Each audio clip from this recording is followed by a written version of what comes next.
Welcome to Coming to Australia with Mark Northam and Monica Gruszka, the show for people looking to get a visa and come to Australia. We'll talk about the latest Australian immigration regulations, strategies for getting visas and much more, including your questions. Information discussed on Coming to Australia is not intended as legal advice or immigration assistance and is current as of the date of the show's production. However, as migration law frequently changes, you should always refer to updated information. And now, from Sydney, the hosts of Coming to Australia, immigration lawyer Mark Northam and registered migration agent Monica Gruszka. And welcome to Coming to Oz, a brand new video podcast.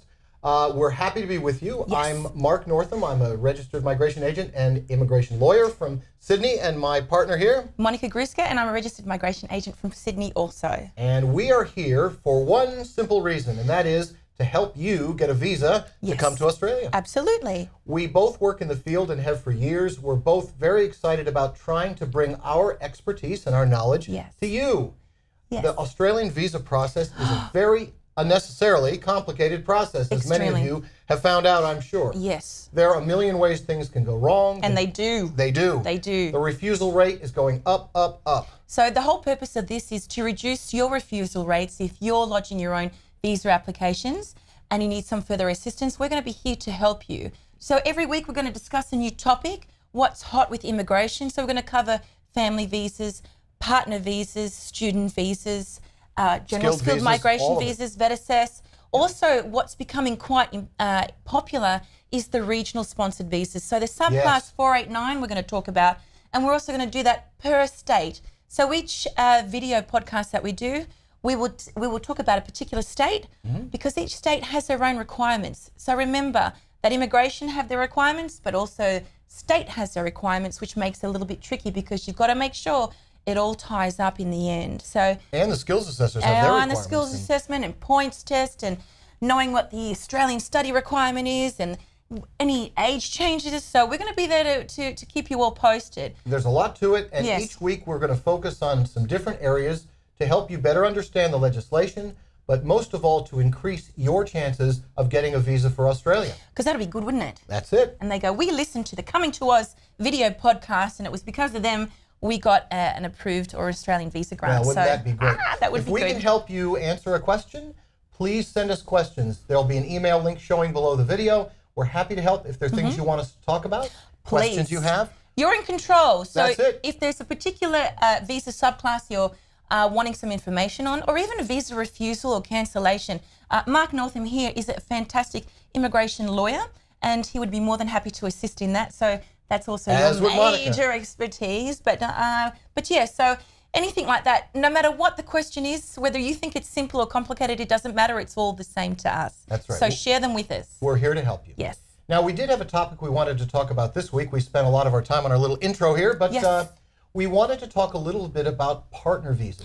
Yes. Now, partner visas are, they're called in the business, they say they're the bread and butter of migration. They are if you're a migration agent or immigration lawyer, absolutely. You bet. And for partner visas, it's one of the last visas that has no English requirement. Yes. So there's a very popular area of visas, but there are some major changes coming. There was a major piece of legislation that was passed last year, but has not commenced yet.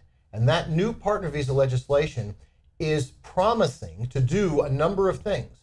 Now, the regulations have not been released yet, so we don't know exactly what it's going to do, how it's going to do it, or when it's going to do it. Yes. But we do expect them to commence sometime this year. Yes. Now, among the most important aspects of this legislation is the idea that they want to split the partner visa application into two applications.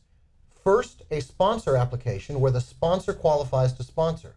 And then only after that can the visa applicant apply. And that has created some timing problems and some considerations that you should be thinking about if you're looking at considering doing a partner visa or a fiancé, a prospective marriage visa this year.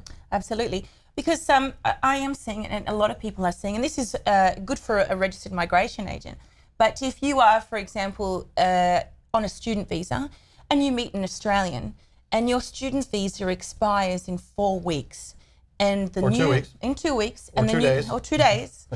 And the new legislation occurs where the sponsor needs to be approved. Well, technically that's going to affect your ability to apply. So potentially you need to be really organised, because you might have to apply for a different visa while waiting for your sponsor to be approved to sponsor you. So those things can catch people. Yep. And if it does and you're not sure, then it could really cause some disastrous issues. You know, another situation, Monica, where people come here on a visitor visa and then plan on lodging an onshore partner visa.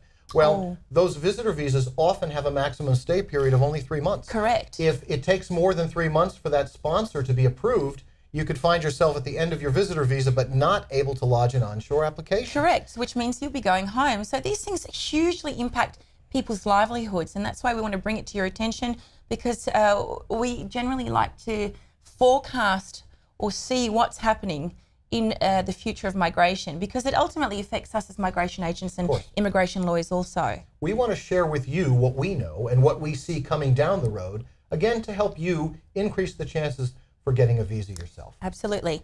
So if you're interested in coming to Australia, or come to Oz, as we got Oz. Coming to Oz, yes. Well, she's from Australia. I'm from America. You probably heard the accent. Yep. I don't know. So I still can't get used to Oz. I'm still. You call it Oz? We call it Oz, or you're an Aussie. So we you know, we'll educate you on some interesting Aussie slang words as well. So every now and then. I know about this many of them. I'm still working on that part. So yes, so we want to make it very informative, but also humorous as well. And also, if you want to contact us, you certainly can. Our details will be below on the screen. Yep. Let us know. Send us an email. Let us know what questions you have. We're here to help. That's why we're doing this. So we will be back again next week with another show. Please stay tuned. Let us know what you'd like to do. On behalf of Monica Gruszka and myself, Mark Northam, thanks for watching, and we'll see you next week. See you next week.